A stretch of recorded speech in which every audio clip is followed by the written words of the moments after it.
Now I want to talk about the relationship of aperture, depth of field, and focal length. Working here on a 17mm on the zoom, I'm shooting at f5.6, and what I want to do is frame Isabel in exactly the same frame, but moving back the camera physically as I shoot with different focal lengths. Now a little tip here, if you ever need to match a frame, is take out your iPhone and actually photograph the back of the screen. Then what you can do is use that as a reference when you reframe. So that's at 17. I want to create the same frame at 35. So what I can do, and this is all at f5.6, is look at that previous frame and I'm going to have to tilt up slightly and move the camera around to match the frame. So this is at 35mm. So I've had to move the camera around to create the same perspective, and I've had to drop the camera down slightly in the tilt. So there we go. Let's now move the camera back and go up to 55. What I'll have to do here is tilt up and try and match this frame. Get the focus sharp. Adjust my exposure.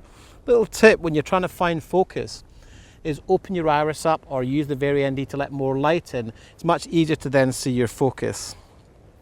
Again, move the camera a bit further around.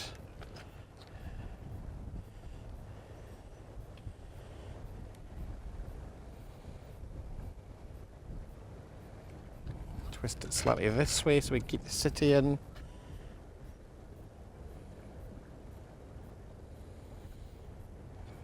Not quite. Slightly more here. Just readjust my ball head. Nearly. Frame matching is something you might have to do, and it's a good skill to master. So, just look at the focus there. So bearing in mind, I'm shooting at f5.6 at 50mm. It's quite a difference. Now what I'd like to do is put the longer lens on and demonstrate even longer focal lengths.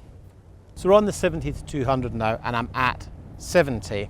Matched the frame with my iPhone, and it's worth noting that the longer focal length we go on, the narrower the field of view. It's interesting to see what happens to the back of the shot.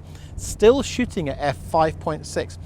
One thing I want to mention about this lens is a lot of people go on about how important it is to have the f2.8 version, which is quite an expensive piece of glass. It's also very heavy. The f4 lens is exactly the same optically as the f2.8L series. And at f4, with these fast cameras and fast high ISO cameras, really f4 is not a slow aperture. We're shooting here at f5.6, and as you can see, the background is milking off beautifully to a nice shallow depth of field. So what I want to do now is look at 135 and pull the camera back to match the frame.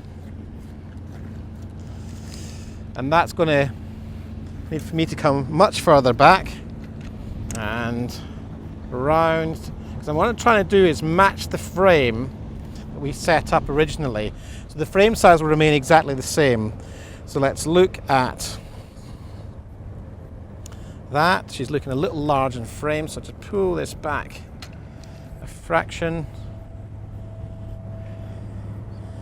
That's pretty good. What happens is the perspective changes as the field of view narrows.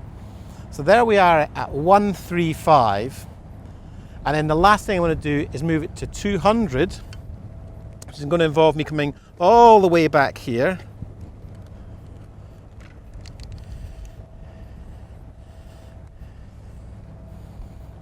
And remember, I'm still at f5.6. So not what you would regard to be a shallow depth of field. I'm going to mark this frame up.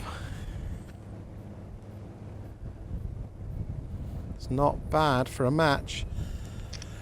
There we go. What a dramatic difference from 17 all the way to 200, all shooting at f5.6. So it's a myth to think that you need to have a really fast lens to get nice control of depth of field. I'm shooting here at f5.6 and look at the difference.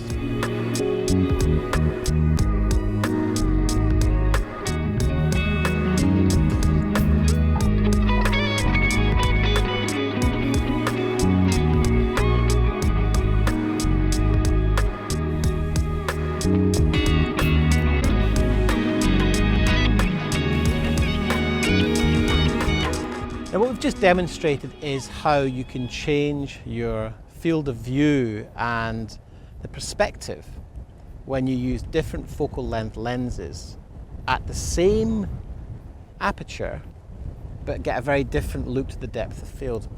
What I'd like to do now is show you, working with a 35mm prime lens, what will happen to depth of field when we just adjust the iris. So there'll be no focal length change.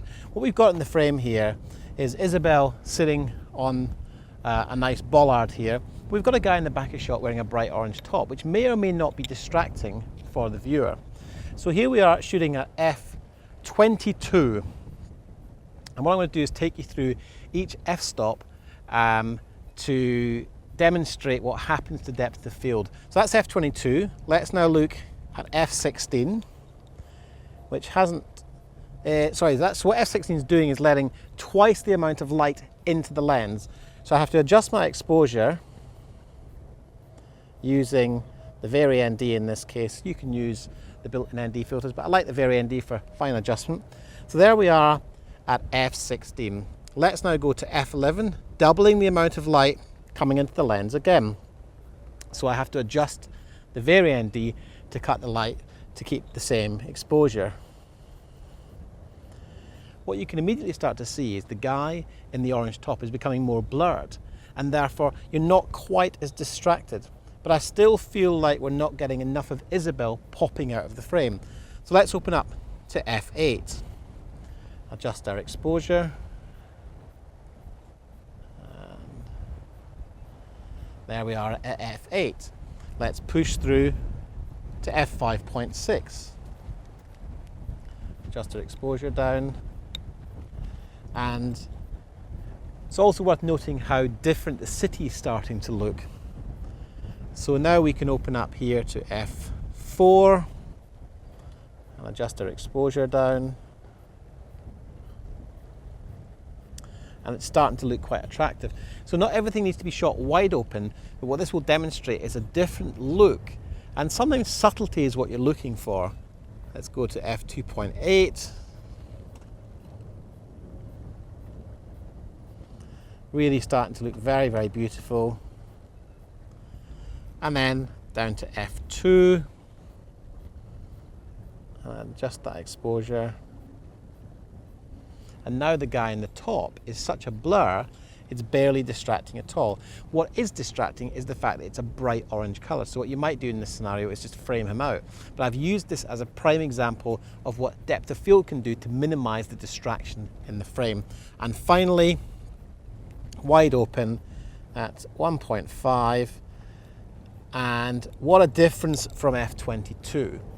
The background's gone lovely and soft. It's just a shape, and Isabel really stands out from the frame, and the guy in the orange top is just not as much of a distraction. And if you were in a situation where you just physically couldn't do anything but shoot in this position, a simple grade at the end of the editing process could soften him a bit more, create a vignette around the frame. And for example here is ungraded and here is graded up. Now in summary, most lenses have a sweet spot somewhere between f5.6 and f16. Got to be careful if you go too far down the line towards f22, because with such a deep depth of field, you'll start to see dust on the lens, or dust that's on the sensor. Equally, shooting wide open, whilst aesthetically it can give you a very nice look, you're not using the optimum part of the lens, so things tend to be a little bit softer. And as I demonstrate later on in the 10-minute challenge, I actually shot everything at 2.8 there, because shooting at 2.8 can give you a very beautiful look, and I quite like softening everything up a little bit. But as a rule of thumb, if we were doing a talking head here of Isabel, just get that sharp, I'm shooting there at f4. Anywhere between f4 and f5.6 for an interview like this on a 35mm lens will give you a nice bokeh, a nice out of focus area in the frame. Your subject will pop out of the frame without compromising, having too shallow a depth of field, so much so that if Isabel moved her head, she'd dip in and out of focus. So if you're working one-man band, it's a nice sweet spot of compromise. And let's face it, everything is always a compromise. So I think at f4, you get a nice looking frame without struggling to keep pulling focus. And equally, if we were to do a landscape shot, there wouldn't be any real benefit here of shooting at f4. So what I'd suggest you do is make life easy for yourself and shoot at f8 and just adjust my exposure, because there really isn't a huge benefit in being super shallow on a wide shot like that, unless you want to create a special effect.